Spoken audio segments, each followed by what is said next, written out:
today I'm going to talk about how things don't always go according to plan, and how, as much as I love old cars and they are better than new cars, they still suck. And there's still caveats, and there's still not fun things. And I've talked about why I love them in 2 videos, but I feel like it's time to tell the other side of the story. It's not always sunshine and roses, and we don't always get stuff done as fast as we wanted to, in the time that we wanted to, and it doesn't always work out the way you want it to. So, a lot of my videos, I try to talk about how we should be using these as inspiration for making better new cars for the average consumer. But as far as keeping these on the road, not for the faint of heart. So let's talk about that, and let's talk about why that's difficult and whether you should be doing it or not. The cold hard reality is these cars are 30 or more years old. They haven't been making them like this in a long time, and though they are good, though they are reliable, how long can you expect a machine to last before it starts to have issues? Even a simple one. We have to accept the fact that they're 40 years old, and if I'm honest, as much as I'd love to keep making videos about how awesome old cars are, at some point we're going to have to kind of cover the fact that they kind of suck.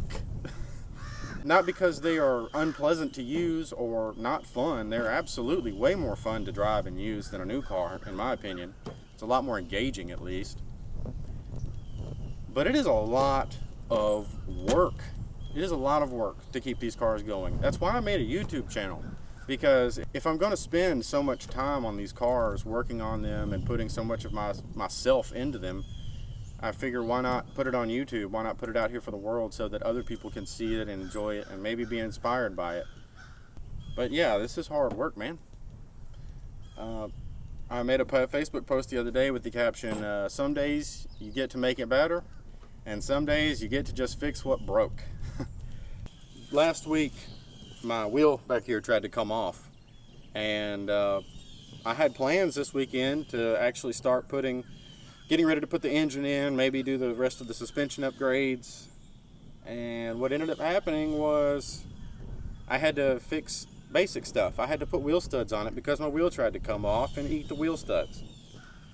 And then I found out that the reason the wheel tried to come off is because the drum wasn't sitting against the hub properly, and I had to shave down the hub and make it all fit together. And on top of that, my house has become the local repair shop for OBS Fords. All my buddies that run OBS Fords bring them over to my house and say, hey, how do I work on this thing? And then I end up doing it. And my whole weekend ends up going into fixing other people's stuff. And I don't say that to complain. You know, I love my buddies and I love helping them out on their stuff, but it is frustrating sometimes when you don't get stuff done. And if I had a 2025 Camry, I wouldn't have had to think about any of this stuff. I wouldn't even be making a YouTube video though. When this car was new, many people would have considered it very similar to the way I talk about modern cars. It was the 80s. They had just switched everything to boxy styling, and a lot of people were accusing this of being, you know, a lifeless design, lacking in style. But I think as time goes on, we've seen the way that the car industry has gone, and instead of focusing on simple machines or reliable machines, it's more about how can we create something to keep people revolving in the dealership, how can we make them feel like they need a new one every couple years, and how can we jam-pack them and inflate them as much as possible with features and drill it in people's heads that they need these features.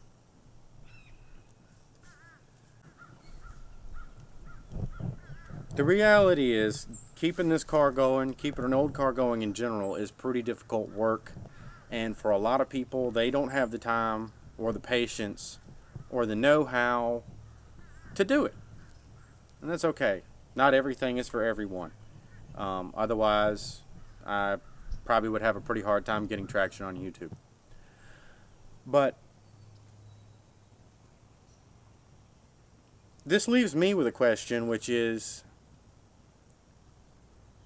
are those people, the people who are not car people, who just want reliable transportation, is their only option to just suck it up and deal with the inflated market, deal with these cars that have features they don't need, that are unreliable, frustrating to work on, not built to last, blah, blah, blah, blah, blah?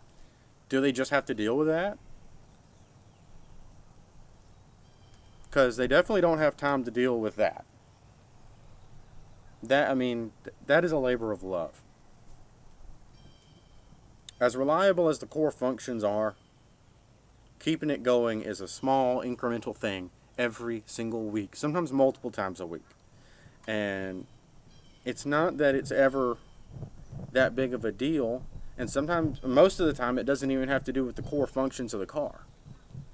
But if every week you had a little ticky thing going wrong on your car, you'd probably get pretty tired of that. You'd probably call it a lemon. You'd probably call it a clunker. And if a new car was doing that, I would agree. But we got to give this thing some grace. It's 40 years old. It served its time, and it's time for it to get a little bit of love back in return. But most people don't have time for that. They don't have patience for that. So do they have to deal with this? I think the answer lies in sucking up our pride, not being too prideful to buy something a few years old.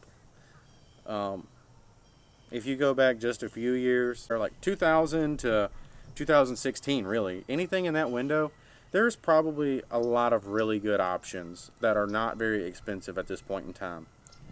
No one is going to look at you when you pull up and think you're a high roller. There's no status involved. But I think we could all deal with a little bit less status being involved in our lives. A little less projecting going on in our lives. It is an exhausting behavior. Projecting is such an exhausting behavior, and it serves no one. It makes everyone else in your life feel bad because they're not doing as well as you, and you have lied to them about how well you're doing, and now you can't get the help you need because you have to lie. You can't just be honest.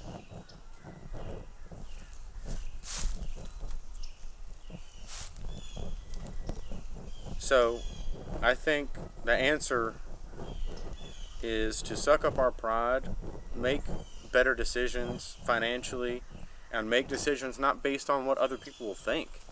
Make decisions based on what is right for you and what is right for your family. In the times we're in right now, things are economically uncertain. Geopolitically, the world is not anywhere close to at rest. So, I don't think now's the time to be buying flashy vehicles and signaling to our peers how well we're doing. Now's the time to strap down, buckle down, and focus on your own life. Enough projecting. Alright, raise hell, praise Dale, like, comment, subscribe. I'm out of here.